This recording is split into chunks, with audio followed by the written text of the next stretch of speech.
शनिवार है और हर शनिवार को हम कुछ न कुछ नई जानकारी प्राप्त करते हैं, है ना।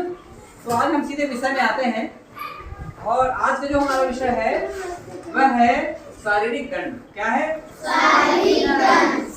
क्या है? शारीरिक दंड, है ना भाई। तो शारीरिक दंड होता क्या है इसको हम पहले जानते हैं। तो देखिए, कोई भी शारीरिक या मौखिक कार्य या व्यवहार जो बच्चे के शारीरिक और मानसिक स्वास्थ्य को नुकसान पहुंचाता है उसे हम सजा कहते हैं या दंड कहते हैं। जैसे स्कूल में दंड मिलता है किसी भी प्रकार का, शारीरिक या मानसिक, उससे संबंधित आज का हमारा विषय है। ठीक है, तो देखिए क्या होता है, स्कूल में अक्सर बच्चे गलतियां करते हैं तो टीचर क्या करते हैं, उसको डांटते हैं, फटकारते हैं, मारते हैं, है ना भाई। ये स्थिति आती है स्कूल में। तो आज हम उसी विषय पर चर्चा करेंगे। ये जो शारीरिक दंड होता है ये क्या होता है, बच्चों के लिए फायदेमंद नहीं रहता, उसके लिए हमेशा नुकसानदायक है। उसका हो सकता है मानसिक स्वास्थ्य इससे प्रभावित हो जाए, है ना भाई। क्या होता है, किसी को अपमानित करने से, सजा देने से, दंड देने से अन्य बच्चों के सामने भी उसके मन में क्या आती है, हीन भावना आ जाती है और अपने आप को अपमानित महसूस करता है। तो एक उसके मानसिक स्वास्थ्य पर यह असर डालता है, इसलिए शारीरिक दंड से रोका गया है। ध्यान देंगे आप, शारीरिक दंड क्या होता है, आक्रामक व्यवहार का एक कारण है जो वास्तव में बच्चों को हिंसा से अपनी समस्याओं को हल करना सिखाता है। जैसे यदि हम आप लोग से तेज आवाज में बात करेंगे, मार नहीं करेंगे, तो आप लोग हमसे क्या सीखोगे, हिंसा करना सीखोगे। आप भी सोचोगे कि हम किसी को मार करके, दंड दे करके, गाली गुलौज करके अपना काम बना सकते हैं। तो आपको क्या सिखाता है, हिंसा सिखाता है जो उचित नहीं है। और कभी कभी क्या होता है, खुद को चोट पहुंचाना सिखा सकता है। जैसे किसी को हमने बहुत, मान लीजिए, डांट डपट किया तो गुस्से में आकर के घर में अपने आप को ही चोट पहुंचा सकता है। क्या सबके सामने टीचर ने हमारी बेइज्जती कर दी तो अपने आप को ही चोटिल कर सकता है। तो यह दोनों स्थिति जो है गलत है। और एक शिक्षक के लिए जो होता है, शारीरिक किसी को दंड देना अपराध माना गया है। क्या माना गया है? अपराध माना गया है। हम उसको थप्पड़ से नहीं मार सकते, ना डंडे से पीट सकते, न पीठ में मुक्का मार सकते। ये सब क्या होता है, शारीरिक। यहाँ तक कि हम बहुत ऊंची आवाज में भी बच्चों से बात हमें दबावपूर्वक नहीं करना चाहिए। यह भी एक प्रकार का शारीरिक दंड ही माना जाता है। तो मान लीजिए किसी स्कूल में ऐसी परिस्थितियां आती हैं कि बच्चों को कोई टीचर बहुत प्रताड़ित करते हैं, है ना। तो उसके लिए हम क्या कर सकते हैं, कानूनी सहायता ले सकते हैं। और कानूनी सहायता का एक नंबर है 1098। यह एक चाइल्ड हेल्पलाइन का नंबर है। चाइल्ड माने बच्चा, हेल्पलाइन यानी मदद करने वाला। जब आपके साथ कोई भी प्रकार की घटना हो, हिंसा हो, और जरूरी नहीं है कि आप ये घटना आपके स्कूल में हो। मान लीजिए कभी खुदा न खास्ता आप छात्रावास में रहने लगे, क्या बच्चे रहते हैं, कभी पढ़ाई करते हैं, तो छात्रावास में भी वहाँ आप लोगों के साथ कोई हिंसा नहीं कर सकते। यहाँ तक कि मान लीजिए कभी आप लोगों को पुलिस स्टेशन जाना पड़ गया, तो पुलिस स्टेशन में वे भी आपको शारीरिक दंड देने का अधिकार नहीं रखते। ठीक है, शारीरिक दंड देने का अधिकार न टीचर को है न किसी अन्य को है। ठीक, दंड देने का अधिकार किसको है, न्यायालय। किसको है, दंड देने का अधिकार न्यायालय। यदि कोई अपराध करता है तब वो सजा का हकदार होता है। पर पढ़ने वाले बच्चे क्या कोई अपराध कर रहे हैं? नहीं करते। आप लोग तो बड़े वाले से सारे स्कूल में आते हैं पढ़ाई करने के लिए, और यदि हम आपके साथ हिंसा करें, आपको डंडे से मारें या गाली का प्रयोग करके आपसे बात करें, ठीक है, तो या किसी प्रकार की शारीरिक हिंसा करें, जैसे इसके मैं हाथ को ऐसे मोड़ दूं या थप्पड़ मार दूं, तो ये सब क्या है, शारीरिक दंड। और एक प्रकार का कानूनी अपराध है, कानूनन जुर्म है। ठीक है, तो हम किसी के साथ शारीरिक दंड का प्रयोग न करें। देखिए अधिनियम है शासन का निःशुल्क और अनिवार्य शिक्षा अधिनियम। इसमें 14 साल के सभी बच्चों को निःशुल्क शिक्षा प्राप्त करने का अधिकार है। आपको 8वीं तक की पढ़ाई के लिए किसी प्रकार के शुल्क देने की आवश्यकता सरकारी विद्यालयों में नहीं। लेते हैं क्या कोई शुल्क आपसे? हम सरकारी स्कूल में लेते हैं? नहीं लेते। प्राइवेट स्कूलों में वे क्योंकि अपने स्कूल का संचालन करते हैं, वे इसलिए अपना शुल्क लेते हैं। लेकिन 14 साल तक के हर बच्चे को निःशुल्क और अनिवार्य शिक्षा का अधिनियम जो है बताता है कि स्कूल में बच्चों को मारना, गाली देना, अपमानित करना। अपमानित कैसे कर सकते हैं? किसी भी प्रकार से अपमानित कर सकते हैं। मान लो कोई बच्चा रंग से काला है तो हम उसको ए कल्लू मान लो बोल रहे हैं और नाम उसका अविनाश है, तो वो भी एक प्रकार का क्या है, उसको अपमानित करना हुआ ना। जब उसको रंग को लेकर के उस पर टिप्पणी कर रहे हैं तो वो भी अपमानित करना हुआ सबके बीच में। तो ये भी एक प्रकार का क्या है, जुर्म है। ठीक है, तो हम क्या करेंगे ऐसी स्थिति में जब हमारे साथ कोई शारीरिक हिंसा का प्रयोग करे या मौखिक हिंसा का प्रयोग करे, तब हम चाइल्ड हेल्पलाइन की मदद ले सकते हैं। ठीक है, और मान लीजिए बृहस्पति है, अब बृहस्पति क्या करी, रोज तो स्कूल आती है और एक दिन अपना होमवर्क करके नहीं लाई तो टीचर ने उसको स्कूल से ही निकाल दिया। चलो, क्या यह उचित है? रोज करके लाती है, आज करके नहीं लाई तो हम उसको स्कूल से नहीं निकाल सकते। ठीक है, मान लीजिए आज पंकज थोड़ा देर से स्कूल आया, अब देर से स्कूल आया तो हमने उसको दिन भर धूप में बाहर खड़े कर दिया,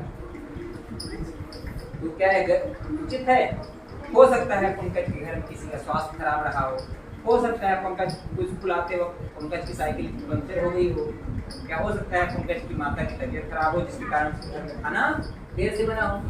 तो कारण रहते हैं कुछ, तो हम इसके कारण कि पंकज देर से आया हम उसको दिन भर धूप में खड़ा नहीं कर सकते, वो भी एक प्रकार का शारीरिक दंड हुआ, वह भी एक प्रकार का अपराध है। ठीक है, अच्छा मान लीजिए इस पंक्ति के बच्चे प्रवीण, अमन, गीतांजलि और करुणा यहाँ बैठे हैं और अचानक हल्ला करने लगे चारों। अब ये चारों तो हल्ला किए और हमने क्या किया, सब कक्षा के बच्चों को खड़े कर दिया और सबको खरी खोटी सुनाई, सबको दंड दिया, चलो घुटना टेक लो सबके सब। तो गलती आपने किया था क्या? नहीं किया था, तो ऐसा करना भी उचित नहीं माना गया है। ठीक है, अच्छा मान लीजिए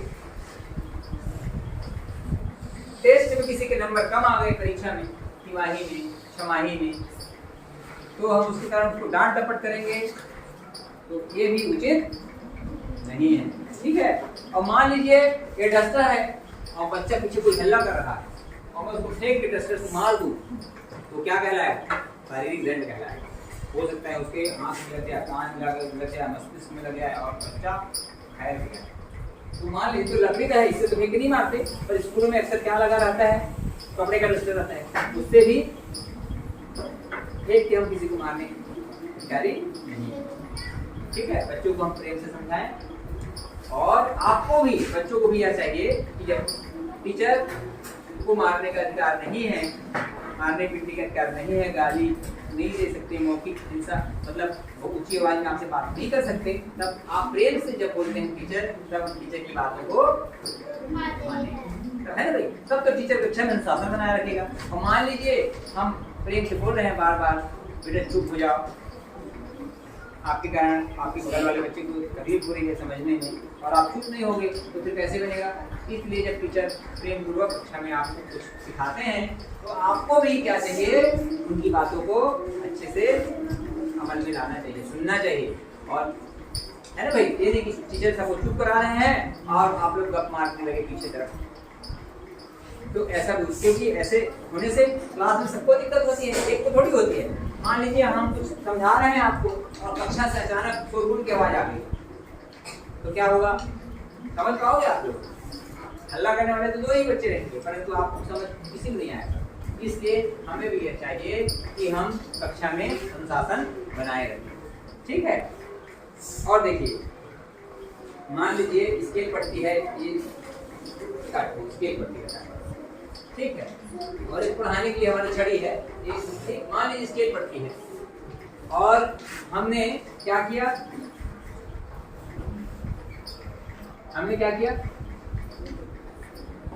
स्केल से फेंक के किसी को मार दिया, तो क्या यह उचित है? वो भी एक प्रकार का शारीरिक दंड है जो कि अच्छा नहीं माना गया। ठीक,